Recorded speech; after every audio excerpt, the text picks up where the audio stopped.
Assalamualaikum warahmatullahi wabarakatuh. Perkenalkan, saya Ambar Sundarini, peserta Latsar CPNS Angkatan 22, golongan 3, kelompok 4 BPSDMD Provinsi Kalimantan Selatan. Pada kesempatan kali ini, saya akan menyampaikan hasil dari tugas individu 2A Agenda 1 yang sudah saya kerjakan mengenai analisis isu efektivitas kinerja individu berdasarkan tupoksi.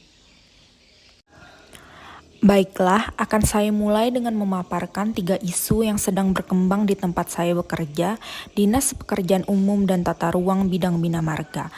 Yang pertama, banyaknya ruas jalan-jalan dengan kondisi rusak dan rusak berat yang belum bisa tertangani karena hambatan kekurangan alokasi dana. Yang kedua, kurangnya ketersediaan kumpulan data-data yang terorganisir mengenai kerusakan jalan dan jembatan. Yang ketiga, kekurangan referensi harga survei bahan dan material untuk merencanakan anggaran biaya.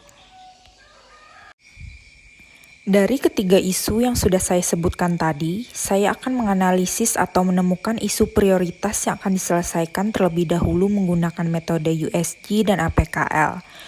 Pada metode USG, huruf U mewakilkan urgensi yang menunjukkan seberapa mendesak isu tersebut.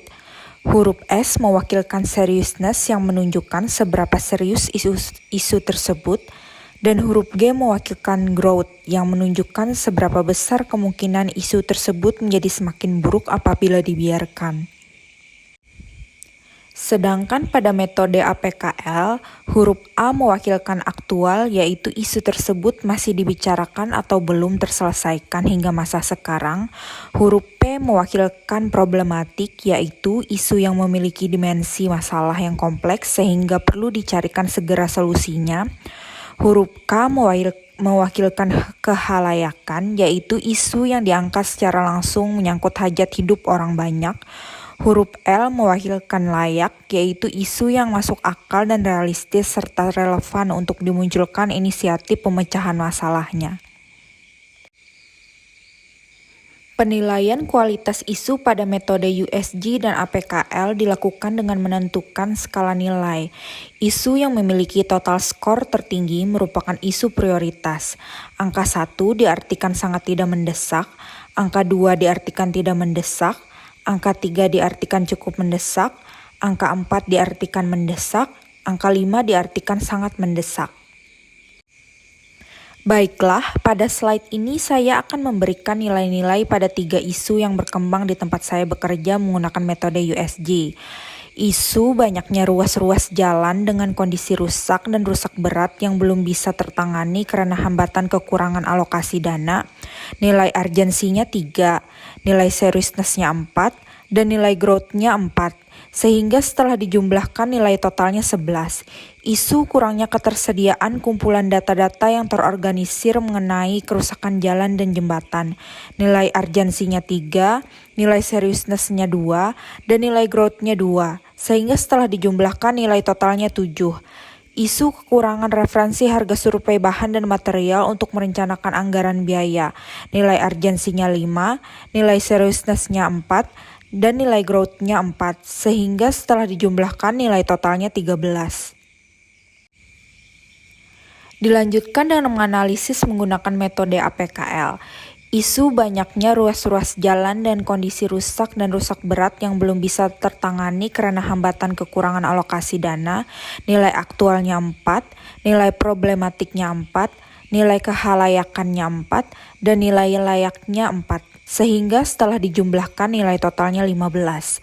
Isu kurangnya ketersediaan kumpulan data-data yang terorganisir mengenai kerusakan jalan dan jembatan, nilai aktualnya 4, nilai problematiknya 3, nilai kehalayakannya 3, dan nilai layaknya 2, sehingga setelah dijumlahkan nilai totalnya 12. Isu kekurangan referensi harga survei bahan dan material untuk merencanakan anggaran biaya. Nilai aktualnya 5, nilai problematiknya 5, nilai halayakannya 4, dan nilai layaknya 4, sehingga setelah dijumlahkan nilai totalnya 18.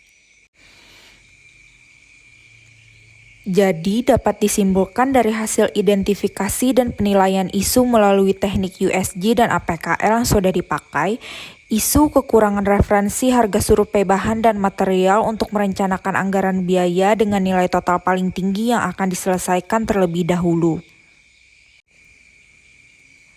Setelah didapat isu prioritas yang akan diselesaikan terlebih dahulu, saya akan menganalisis akar masalah pada isu tersebut menggunakan fishbone. Ada faktor dari man, yaitu kurangnya SDM yang mengetahui harga pasaran bahan dan material. Faktor money, harga bahan dan material di setiap lokasi proyek berbeda-beda. Faktor mesin, belum tersedianya sistem pencatatan harga bahan dan material yang sesuai dengan lokasi setiap proyek pekerjaan. Faktor method, pencatatan harga bahan dan material masih manual di setiap pembuatan analisis harga satuan dan survei harga hanya dilakukan di satu tempat. Setelah dianalisis akar masalah menggunakan fishbone, dapat ditemukan alternatif pemecahan masalah menggunakan metode SWOT. Dari strength, adanya dukungan dari kepala bidang untuk menggunakan sistem kumpulan daftar harga bahan dan material berbasis aplikasi. Sistem kumpulan daftar harga berbasis aplikasi bisa diakses dimanapun dan kapanpun, mempercepat pembuatan rencana anggaran biaya pada setiap lokasi dimanapun proyek dikerjakan. Dari weakness didapat sulit menentukan harga di toko mana yang akan jadi acuan dari setiap lokasi kecamatan. Harga bahan dan material bisa berubah-ubah terhadap kenaikan harga dasar dan inflasi. Terkadang harga survei hanya harga perkiraan dari toko, bukan harga barang yang sebenarnya. Dari opportunities dapat dikembangkan menjadi katalog pemerintah daerah. Perkembangan teknologi yang berubah secara cepat akan membuat sistem aplikasi terus diperbaharui menjadi lebih baik lagi. Aplikasi dapat dikembangkan menjadi aplikasi dua arah.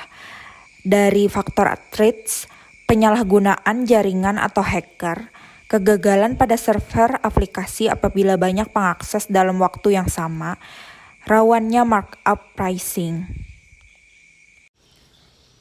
Setelah menggunakan metode SWOT untuk alternatif pemecahan masalah, kita bisa mendapatkan alternatif pemecahan isu berupa merancang aplikasi daftar harga bahan dan material yang dinamai dengan klik ADHBM. Tahapan setiap penyelesaiannya dengan merancang aplikasi daftar harga bahan dan material, sosialisasi penerapan kepada bidang bina marga dan konsultan perencana, dan diterapkan kepada bidang bina marga. Hal yang diharapkan, aplikasi daftar harga bahan dan material dapat digunakan dengan efektif sehingga data yang dibutuhkan dapat digunakan dengan cepat dan tepat. Pihak-pihak yang terkait ada ASN dari bidang bina marga. Demikianlah terkait penjelasan tugas individu mengenai analisis isu efektivitas kinerja individu berdasarkan tupoksi. Terima kasih atas perhatiannya. Sampai jumpa di video selanjutnya.